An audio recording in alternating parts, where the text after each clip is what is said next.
Um, Good morning, everyone. Welcome to the webinar discussion on BRICS and the progress and shortcomings of the financing mechanisms they created, hosted by Boston University Global Development Policy Center. Boston University Global Development Policy Center is a university-wide research center that works to advance policy-oriented research for financial stability, human well-being, and environmental stability across the globe. My name is Magali Masamba. I'm a postdoctoral Global China Research Fellow with Boston University Global Development Policy Center, as well as a postdoctoral fellow at the Center for Human Rights at the University of Pretoria in South Africa. So I guess we'll kick off today's session with a little bit of a background or an event description that's brought us all together. Comprising an estimated total population of nearly 3.21 billion people, the BRICS nations of Brazil, Russia, India, China, and South Africa constitutes the world's 5 major emerging economies and are significant influence on international affairs.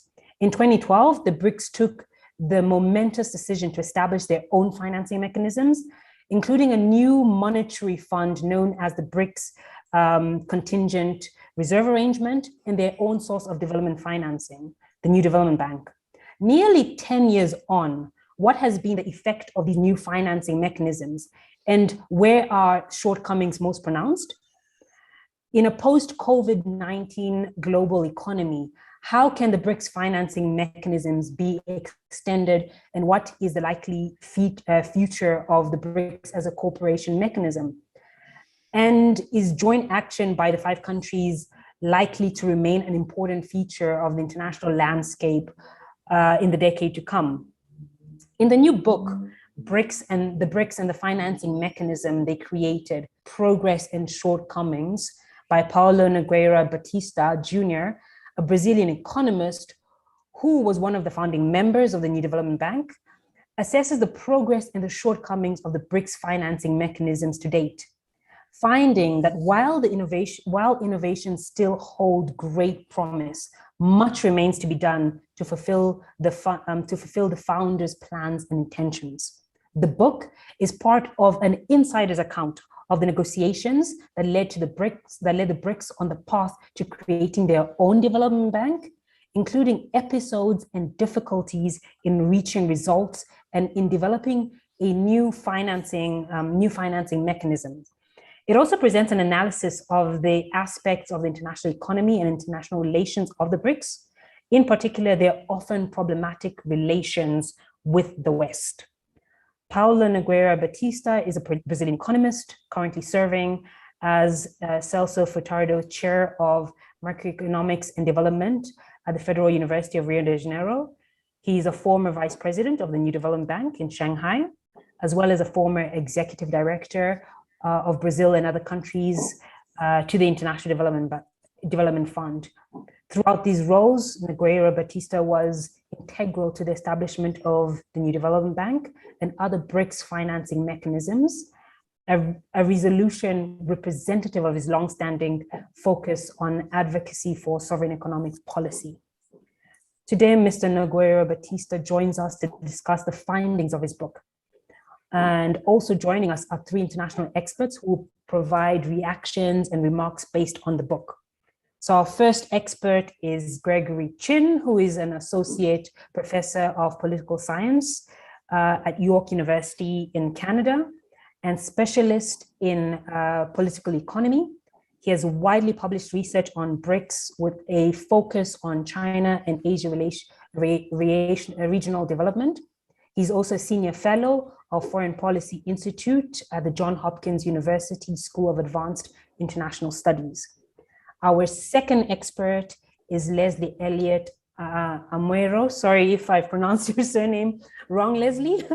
Leslie is an adjunct professor at the School of International Studies at Simon Fraser University. Her research interests include global governance and international economic institutions, and the distribution of risk and rewards among developed and developing nations. She advocates for combating global inequalities through G20 BRICS cooperation.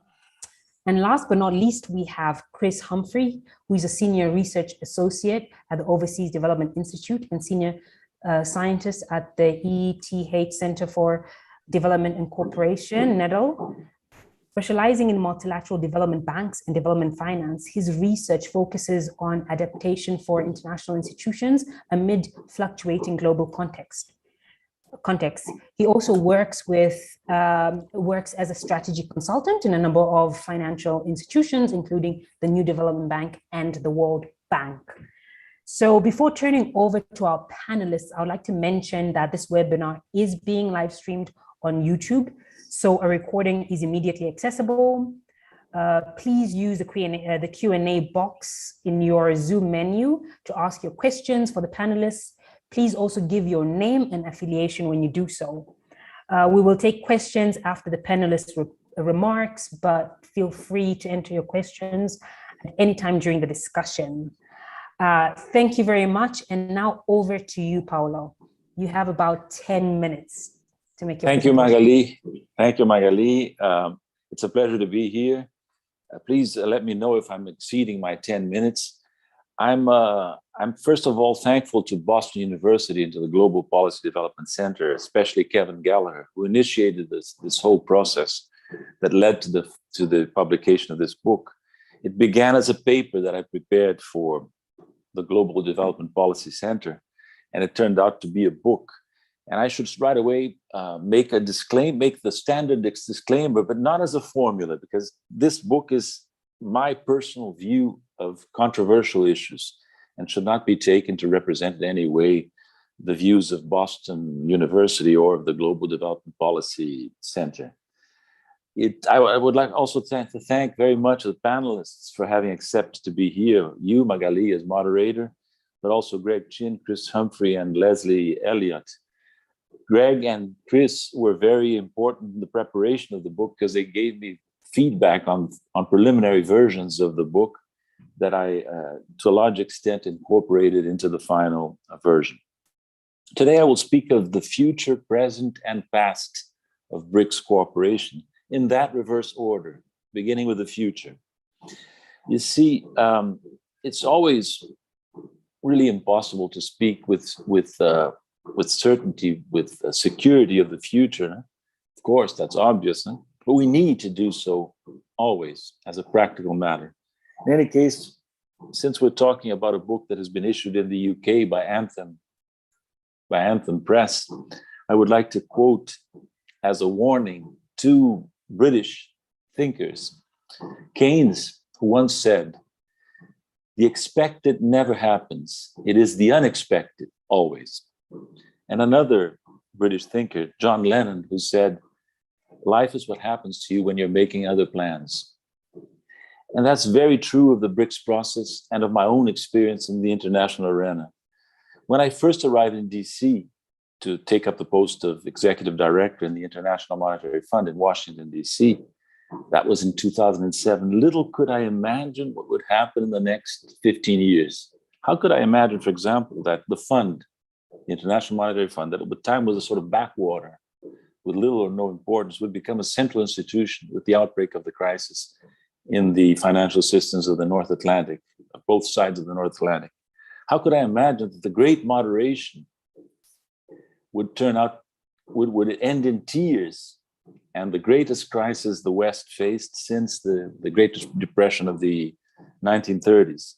How could I imagine that my cooperation, I realized that when I arrived in DC, a country like Brazil can have no role in international institutions if it doesn't cooperate with other countries, like-minded countries. Little could I know that my cooperation would not be chiefly with Latin Americans, but mostly with the BRICS that did not exist at the time, except as an acronym created by Jim O'Neill, an economist with Goldman Sachs.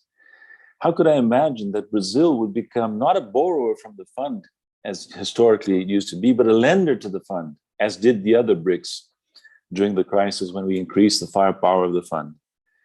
Now, I would say that having made that caveat, I'm quite confident in saying, as Magali said in her introduction, that BRICS cooperation is here to stay. And I dedicate the final chapter of the book to the reasons why I think the BRICS cooperation is here to stay. The reason is basically that the factors that brought the 5 countries together remain and are likely to remain, in my view. Of course, it's obvious, and that was one of the reasons why the BRICS were met with considerable skepticism in the beginning. It's obvious that the 5 countries are very different.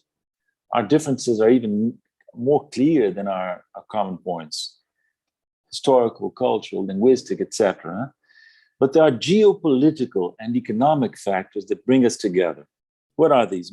Mostly, I would say that the countries, the BRICS countries, are large emerging market countries that have the common view that they're not sufficiently contemplated in international governance, especially in international financial governance, in the Washington institutions. This is our common view. This is what brought us together back in 2008 when Russia approached the other countries, initially China, Brazil, and India, and then later South Africa joined.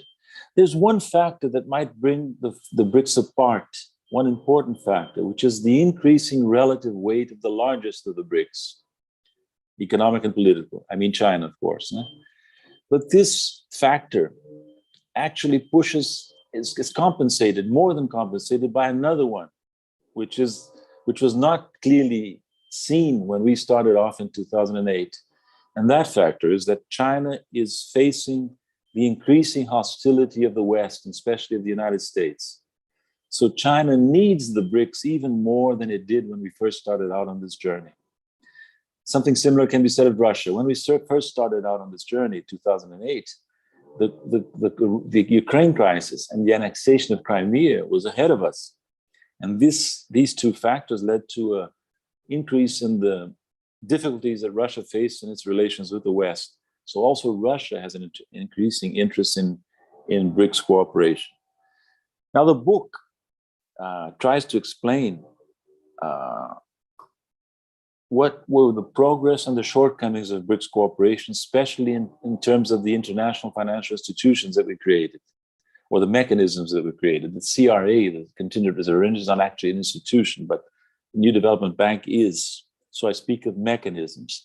I would say that this book is a rather unique book if you look at other papers and books written on the BRICS process and on international economic and financial matters, because mostly what we have are books written by academics, or papers written by academics, and books written by practitioners that leave office and hire some sort of ghostwriter to write something about their experience.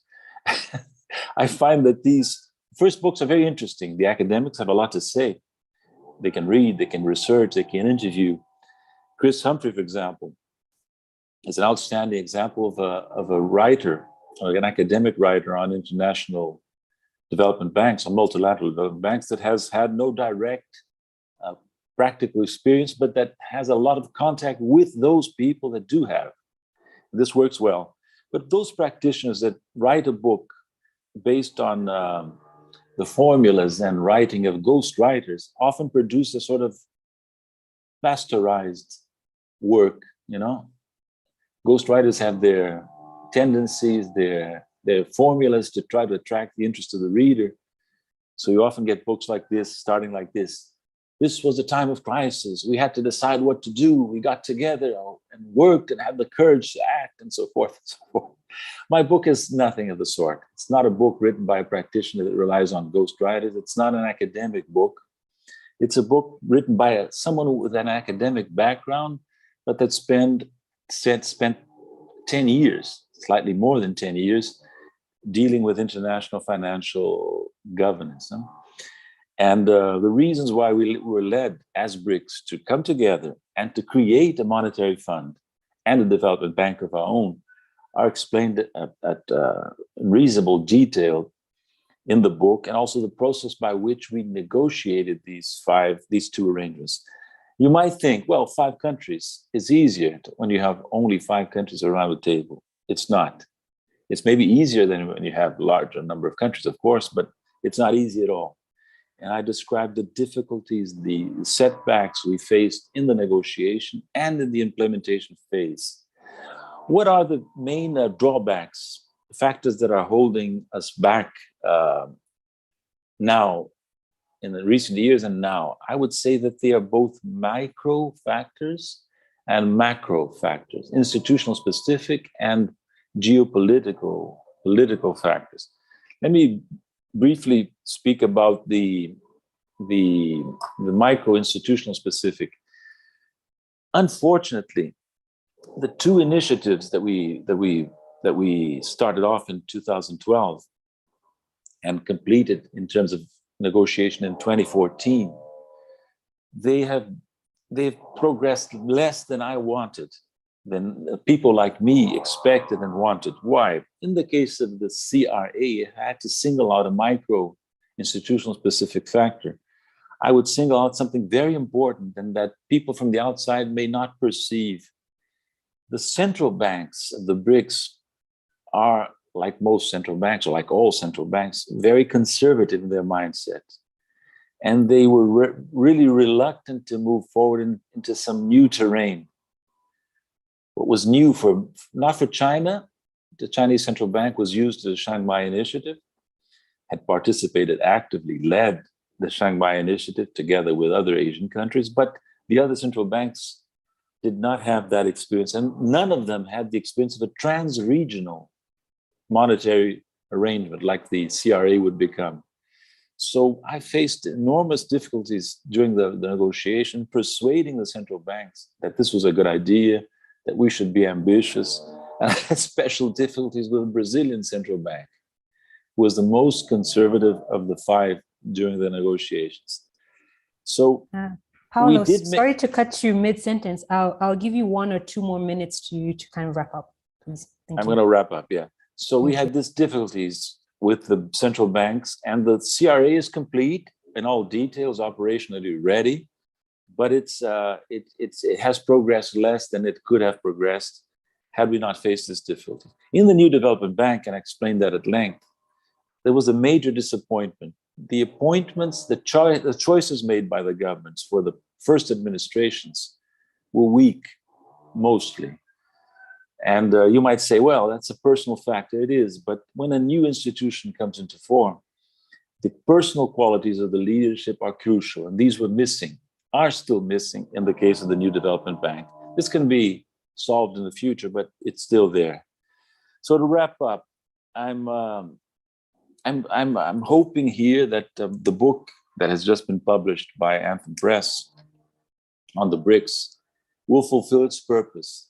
Its conscious purpose was to explain what the BRICS need to do to make their cooperation more effective and more important for them and for the rest of the world. But there's a second hope that I feel more strongly now, that this book will show in a broader sense the importance of international cooperation. We're here in the Global Development Policy Center. Global Development Policy, very good name for an institution, for a center in a university, because nations are important. It will remain important, but it will be increasingly true, as we have seen, that national problems will merge into international issues, that international issues will require international cooperation. Financial issues, tax issues, climate issues, pandemics. So we are moving forward towards a world in which nations will increasingly become conscious of their international role. So I hope this book in a small way contributes to this realization on the part of the BRICS nations and other nations that will interact with us. I give you back the floor, Magali. Thank you. Thank you, Paulo. And I guess before moving on to hear what Gregory's reactions are, I'll mention the fact that the link to the book is in the chat, and that there is a discount code provided that offers you 20% off on the book. So I'm handing over to you, Gregory, to hear your reactions on the book. You have about 5 minutes. Thank you. Okay, thank you, Magali.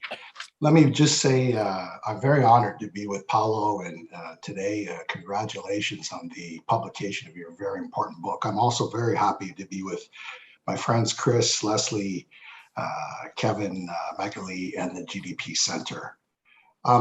3 points and then one remark, because I only have 5 minutes.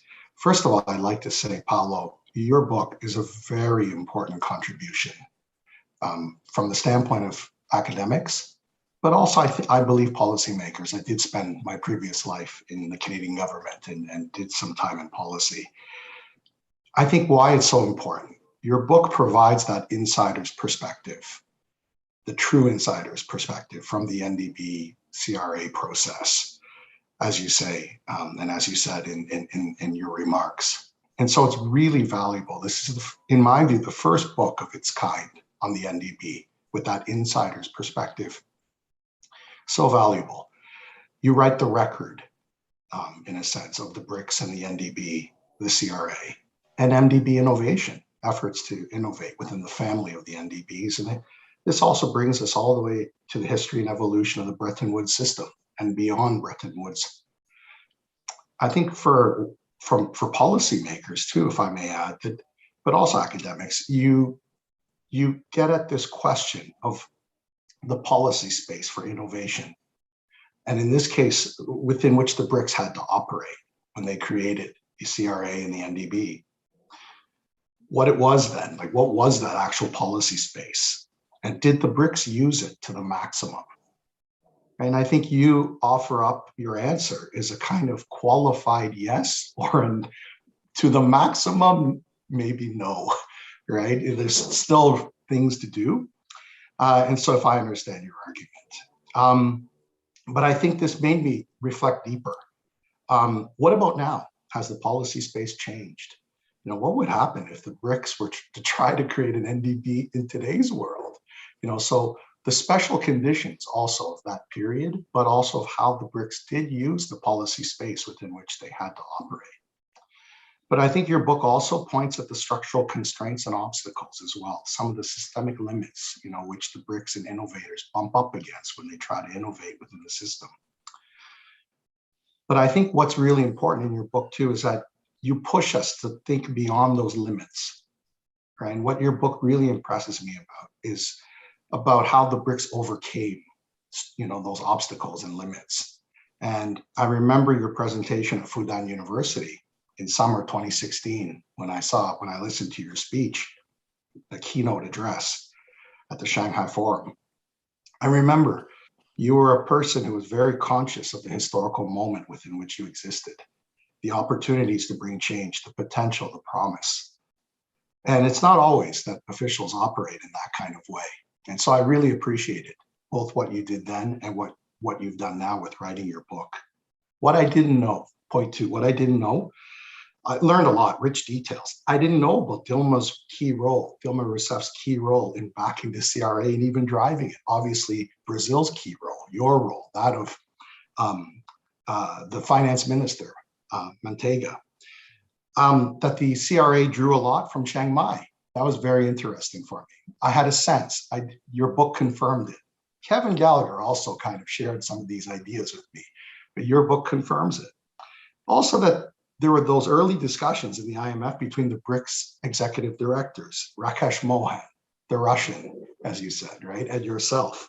So how those ideas and those discussions in Washington, DC helped create these, you know, kind of other options. And I found that to be fascinating. And I'll continue to be fascinated with you to talk about China and South Africa and their roles. Third point, and then a last remark, if Magali allows. Paulo, I know you were responsible for strategic outreach when you're vice president at the NDB. That was one of your responsibilities. And the new members question. And I remember we talked about this in Shanghai in the early days when the bank was being created. And recently, of course, Bangladesh, UAE, and Uruguay have joined the bank. I remember back in 2015-16 when we talked, there was other countries that were considering joining, and there were mixed feelings about whether they should join or not. I'd be curious about your feeling about these new members that have now joined, right? I think they bring very interesting strengths to the bank and relevancy to the NDB, and I'm glad that they've expanded the membership of the NDB. Last point, Paulo, I thank you for being kind to academics and researchers. It's not always the case, you know, as researchers when we try to meet with people. And thank you for writing this book, for meeting with us, for making time with us back in the day. I remember seeing Chris Humphrey at the NDB. I didn't know he was doing work for you at that time. And all of a sudden, Chris Humphrey emerged from, the elevator of the hall, and I said, Chris, oh, hi, how are you? What are you doing here? So, on one level, I wasn't surprised, though, because, of course, Chris's expertise. So thank you for making time for us then and now. And, we were there when the NDB just opened. It was very exciting times. I remember that, the spirit of innovation. And you helped us also meet with some of the other vice presidents, Leslie Mastorp and others. And I'm very grateful. And they all made time for us then. And so thank you, Paulo, for your role. I'll stop there. Thank you very much. Thank you for your remarks. I'll now hand over to Leslie for your reflections on the book. Okay, can you hear me? Yes. All right, so we'll have 4 points. I will announce them and then go through them, and please do give me a 2-minute warning. First of all, this was really highly entertaining. I mean, Greg just started out very soberly, but I'm going to tell you it's worth reading because it's just entertaining. 2, I'm going to also address the sort of surprising points for me. 3, I'm going to do the academic thing and say, how does this fit within the range of some of the other books on BRICS? And finally, a quick touch on issues going forward that seem important to me. So highly entertaining. I'm a Brazil specialist, okay? And one of the reasons I'm a Brazil specialist is because Brazilians are very outspoken and they have a great sense of humor. As a sort of, if you forgive my cultural categorizing, but even within that group, I would say Paulo stands out. So it is worth reading just because it's so interesting.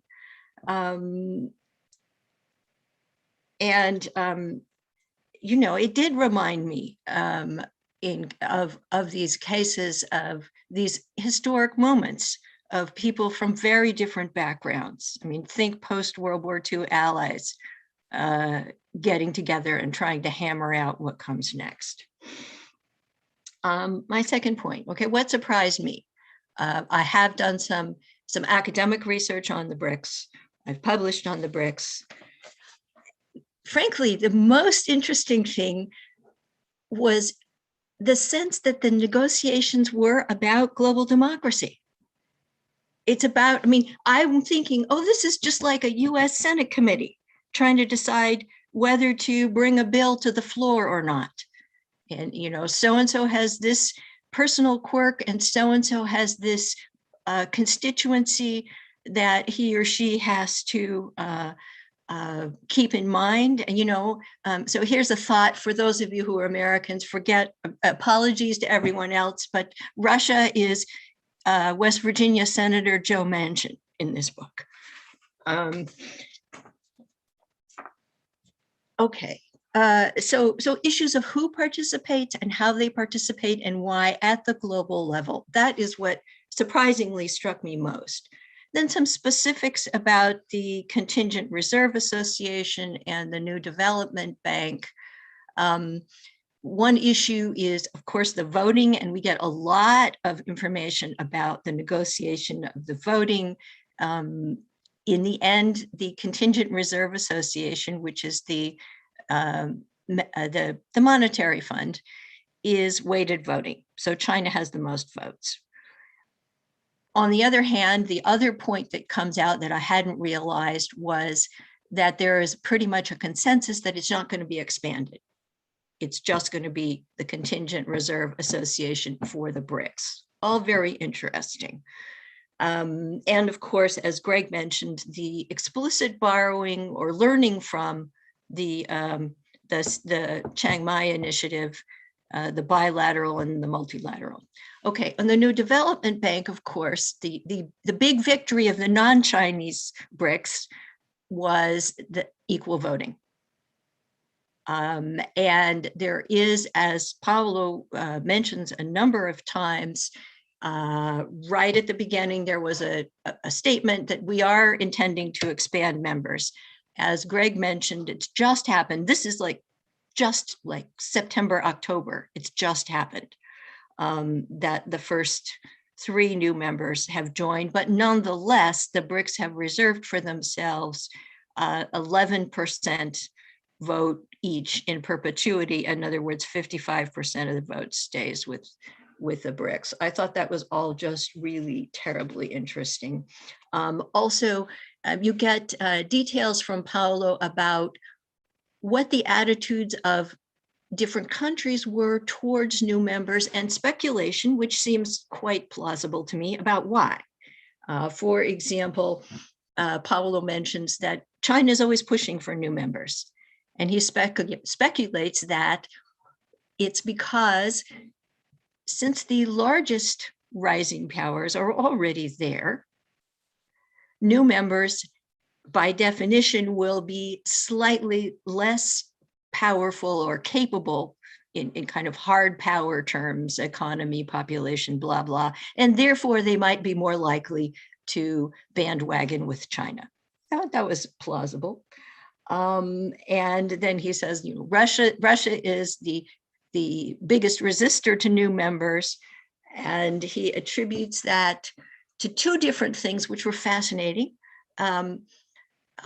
Reason 1, because the political system is now so centralized that even relatively high-level officials are afraid of doing anything because Putin might not like it. And they can't predict exactly what he's going to like or not, so they don't want to do anything.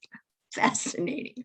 And then the other reason is post Crimea 2014, Russia doesn't want to expand members to the new development bank, that is, because something like 40 countries have joined US-led sanctions. And so Russia is afraid that some enemies might be allowed. And meanwhile, South Africa is pushing for some advanced industrial countries, some non-borrowing countries to join, and Russia is afraid they're all against Russia. So, interesting. Okay. Leslie, if you could wrap up. Oh dear. All right. Well, all right. The 3 images of international relations will be very interesting for thinking about the range of books. I'll leave you with this. Paolo's book obviously is image 1, personalities and their role, sliding into image 2. Image 2 is national societies, politics, culture. I would put Oliver Stunkel there. Greg Chin is kind of 2 to 3. My own book with Cynthia Roberts and Saori Katada is mostly 3, but a little bit of 2. So they're kind of, I'm already seeing this would be a really interesting course. And finally, I'm just going to mention one issue going forward that I see as the biggest obstacle, and that's the India-China partnership, which is very, very tense, has been, is getting worse. The main thing keeping India in the BRICS, perhaps, doesn't want to, it feels safer with China if it has an in to a group where China is than being outside. But it's a very tense relationship, particularly from the India side. Okay, I think I'm done for the moment. Thank you so much for inviting me. This was really an interesting book. Thank you, Leslie, for your reflections. I'll hand over to Chris Humphrey for his thoughts on the book. Over to you, Chris. Thank you. Hi, everybody. Thanks so much for the invite. Apologies for the sort of strobe light effect here. It's from my window. Yeah, fantastic work, obviously, Paolo. Great stuff. As Greg said, and Leslie, both super entertaining. A rare peek kind of behind the curtain about how things really get done, which is useful both for historians as sort of a historical record and also for people like me who are sort of kind of in between academia and policy. I engage in a lot of policy work, and it's kind of almost, it's not quite how to, but it's sort of like, okay, so this is how things really get decided. And yeah, I found that quite fascinating and indeed very entertaining. I'm going to focus my comments on the NDB, which I know much better. I helped contribute in a very small way to the NDB even before it was founded with Matthias Romani and Amar Bhattacharya in their dialogues with the various BRICS countries. And then, of course, through Paolo's own, as Greg said, Paolo has great respect for academics, and I really admire that. And I benefited from it because he brought me to the NDB to help work on their strategy, which was incredibly fascinating for someone like myself, and very gratifying in a lot of ways. So I have a lot of hopes about NDB, but I also have a lot of concerns, if I'm completely candid. And I just want to mention that a little bit. But at the risk of sounding too pessimistic, I should say that this bank is there. No matter what flaws we might see in it, it's capitalized and it's not going anywhere. So there is room to change and room to grow going forward. I think of a bank like CAF in Latin America, which began with 5 countries in Latin America, kind of basket cases at the time, didn't really know why they were creating this bank. Look at CAF now. It lends more than the World Bank or the IDB in Latin America. So there is room to grow. But I do want to focus on these issues because I think they're very important to change. There is the issues of personalities and leadership that Paolo so eloquently spelled out in the book, issues about Russia's interests, the previous leadership, and perhaps some weaknesses there. I agree with all of those very much. I want to focus on a little bit some more sort of institutional structural points that perhaps derive from some of those other issues. 3 points. One, transparency and engagement. The New Development Bank is just simply not very transparent. It doesn't release much documentation. It has a transparency policy, a public disclosure policy that it simply doesn't follow. It says it's going to release all these documents and it doesn't do it. You can't really find out what's going on there. That's not a good model in our modern world, and it's a problem. People are suspicious of the NDB because they don't know what it does, and I don't blame them for being suspicious, that is. And its engagement.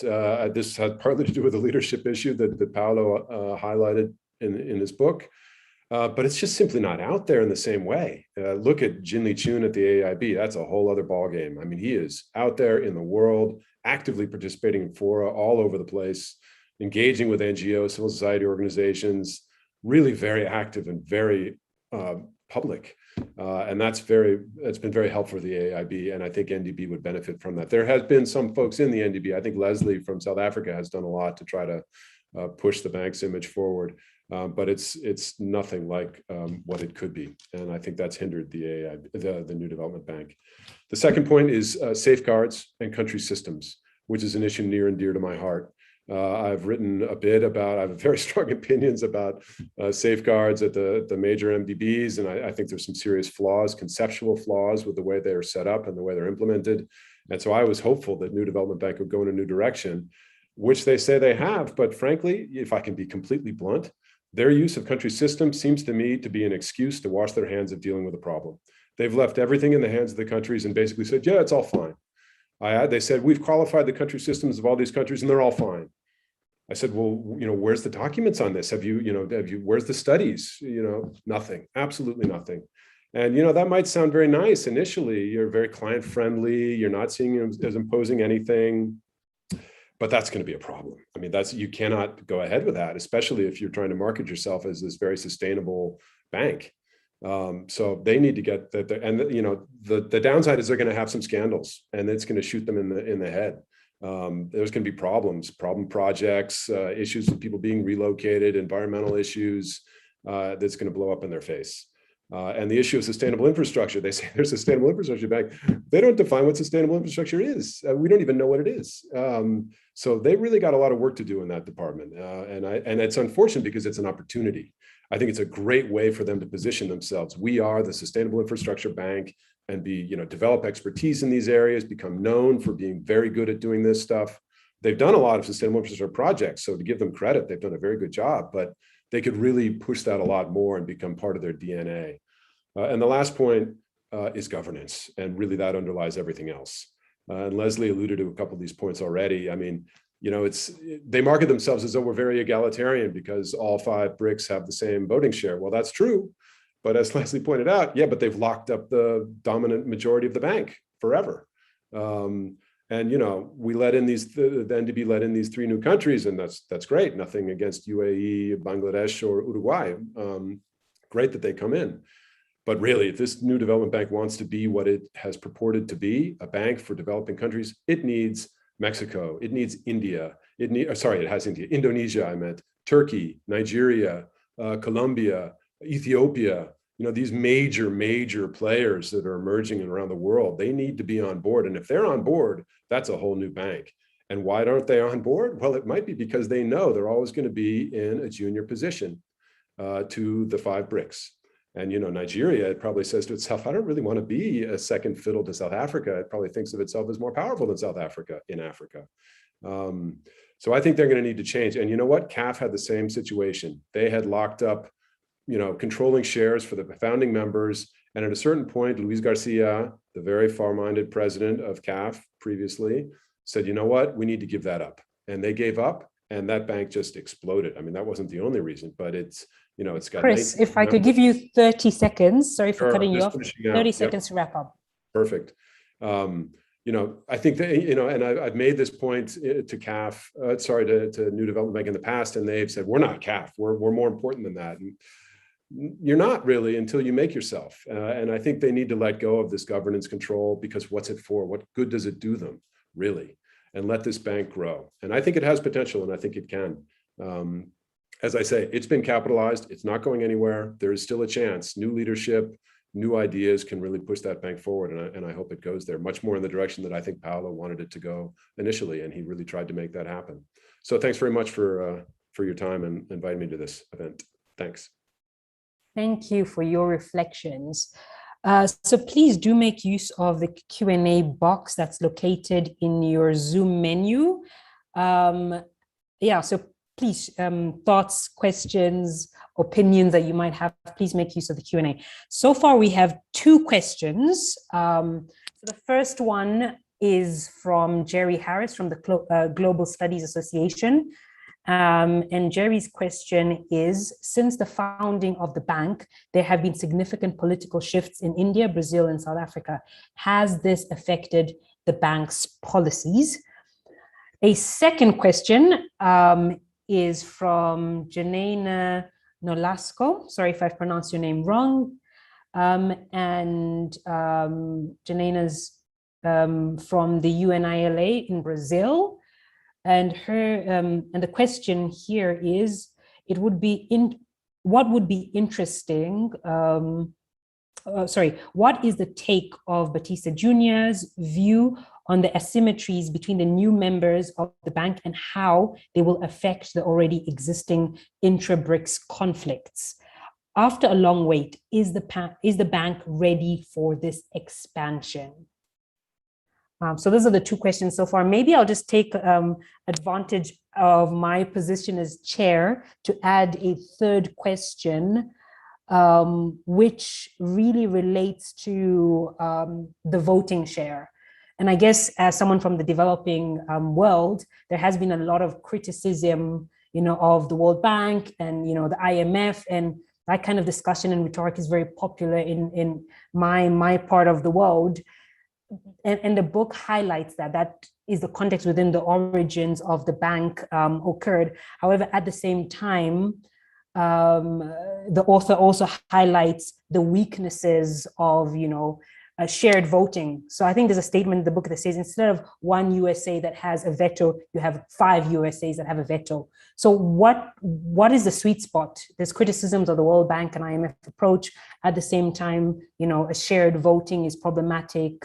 What is the sweet spot? So maybe I'll hand over to you, to Paolo and the commentators for their first round of thoughts, starting with Paolo. Thank you, Magali. I really, without being nice to anyone, I must say that the comments and the questions are all very interesting and relevant.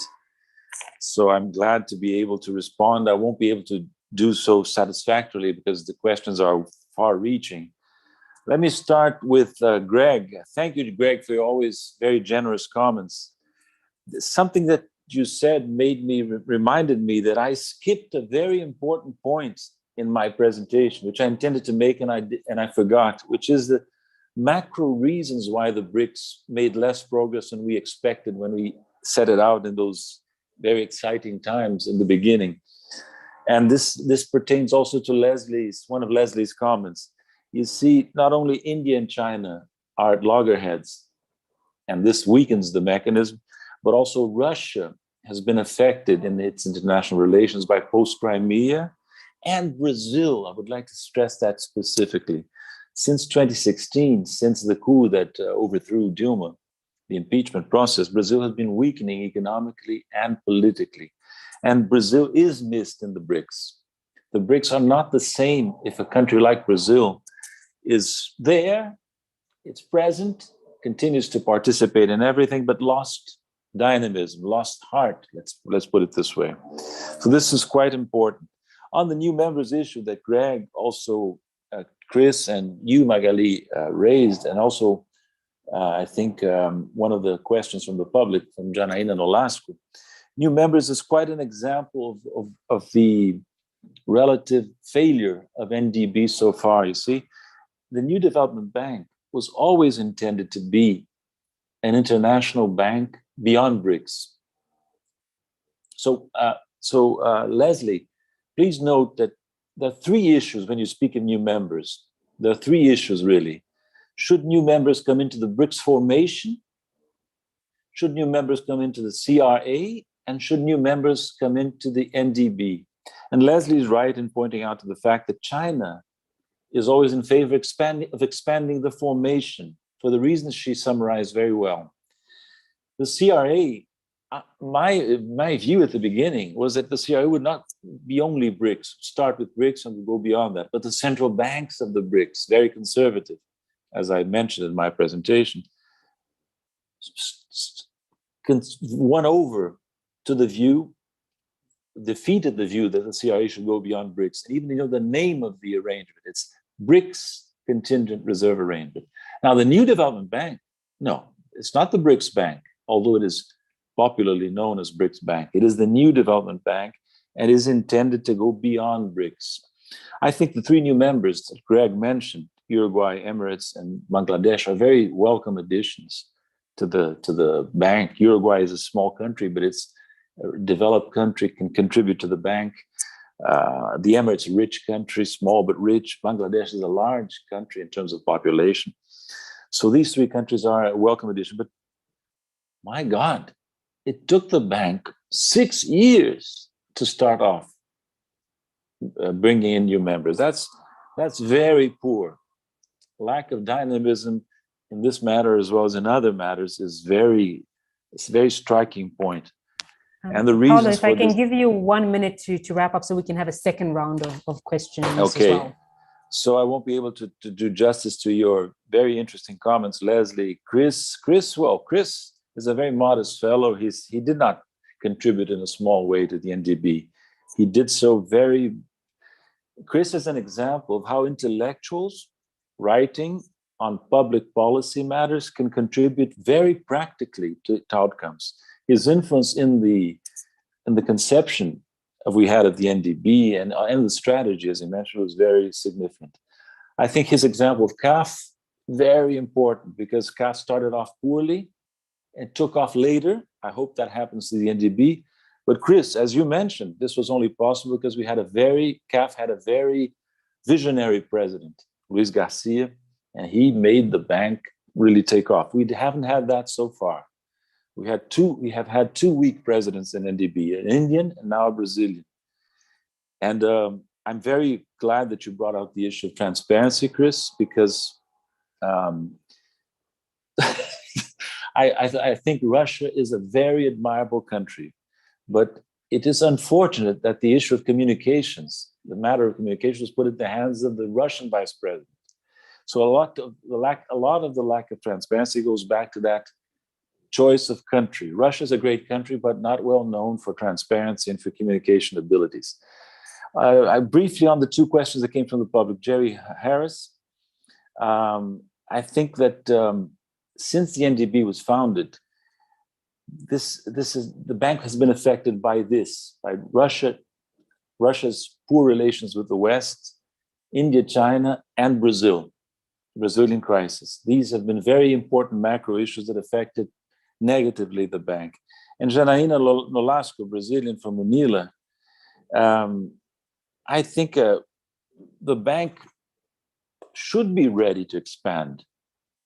Of course, I mean, the bank started operating in mid-2015. We are in 2021. If the bank is not ready for further expansion to new members,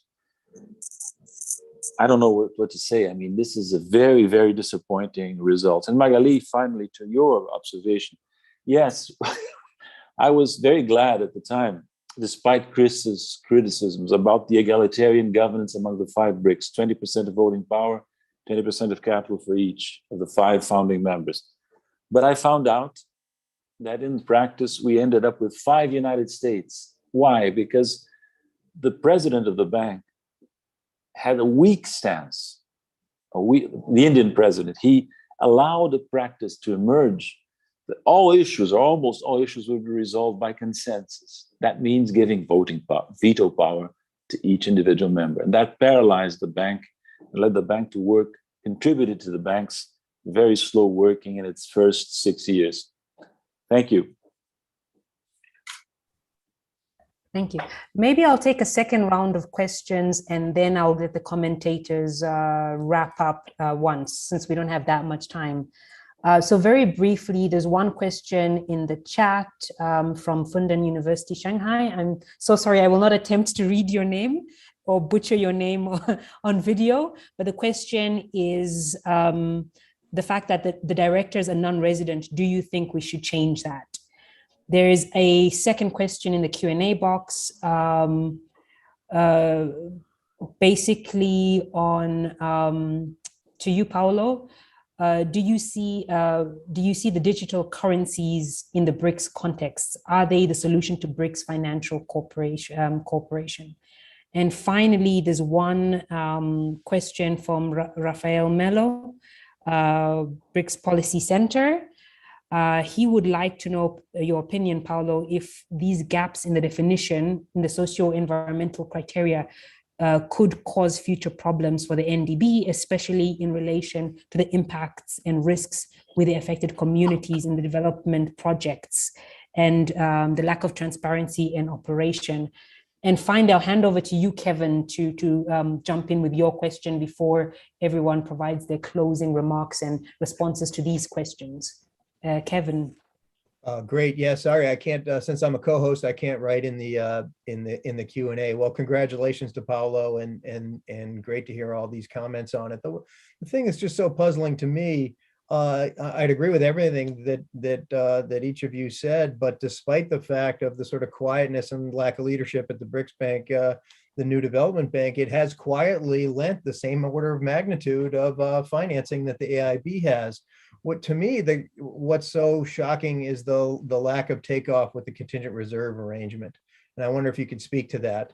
It's so clear that that the middle income countries have either abandoned or been abandoned by the IMF. Middle income countries don't want to go to the IMF because A, they have no say, as you so eloquently talk about in your book. And B, to them, the programs just aren't worth the short-term liquidity that you get given the draconian and onerous conditionalities and the negative impacts that come along with those.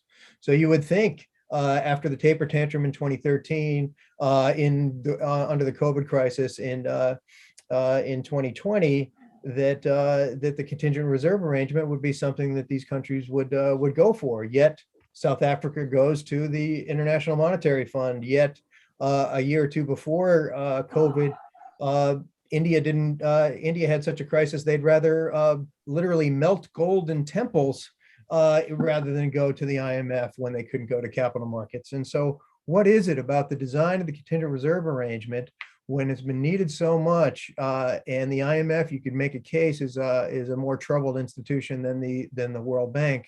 Why is it that the Development Bank gets all the customers and the contingent reserve arrangement does not?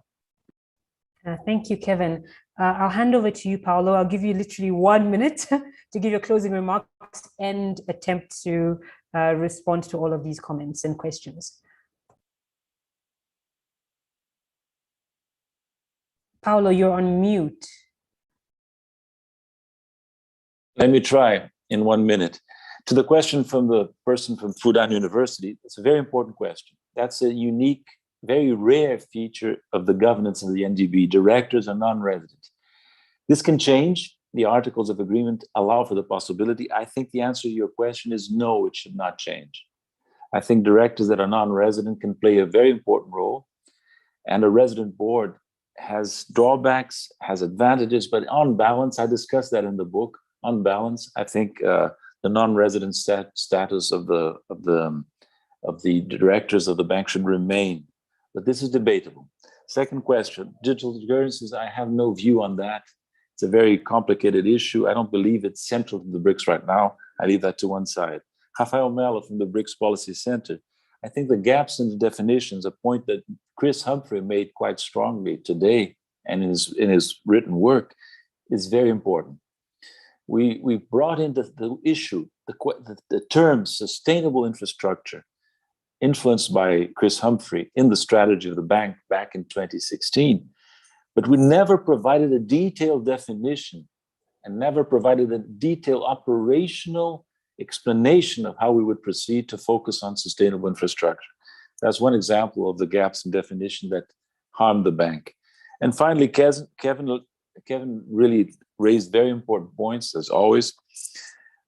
Kevin, it's an illusion. If you look at the numbers of lending approved by the board, you get into a little trap, because actually, when the bank makes a loan or approves a loan at the level of the board, often it's a very general document that the board of directors approves, and very far from the actual finalization of the contract, not to speak of the actual disbursement and implementation of the projects that are being financed. So the lending amount, it gives you an exaggerated view of the role of the bank so far. Actually, the bank has very little presence on the ground, even in the BRICS countries, where it has been lending almost all of its resources. And finally, why did the CRA not take off? Let me just briefly say, I tried to address that issue in the book. When I helped to design the CRA, actually my office in the IMF was leading the design of the initial design of the CRA. We wanted to be more ambitious, but we realized that if we tried to be more ambitious, the central banks would kill us. So we were very modest in the initial design. And even that modest initial design was not carried out very vigorously by the 5 central banks. But having said that, I would say that if you look at what happened after I left the process, I'm pretty happy, because the 5 central banks worked intensively together and put into place all the relevant details for the operation of the CRA.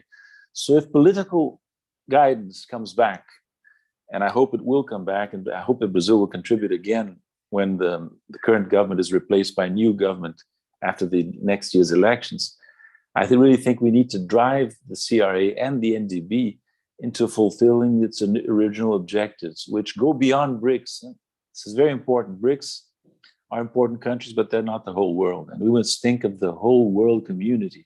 And as your center says, Kevin, of global development. And the BRICS have a role not only in their own development, but in the global development of the world, I hope a positive one. Thank you. I think Magali had some technical problems. Huh? Yeah, I think we lost her. Oh, well, Kevin, you want to take the lead there? Sure. Well, I really want to congratulate Paulo for this incredible book. Thanks to Leslie Elliott Armijo, Gregory Chin, Chris Humphrey, and Magali Masamba, of course, and all of you in the audience. I'll give you one last second to go into that chat and click on the book, because you can get a 20% discount on it. I wouldn't miss it. We got a taste of it here, but it's a really rich read. Thanks everyone for coming, and let's hope some of these ideas come into fruition. This was a very promising project, and hopefully it's just getting off the ground. Thanks everybody. Have a great day.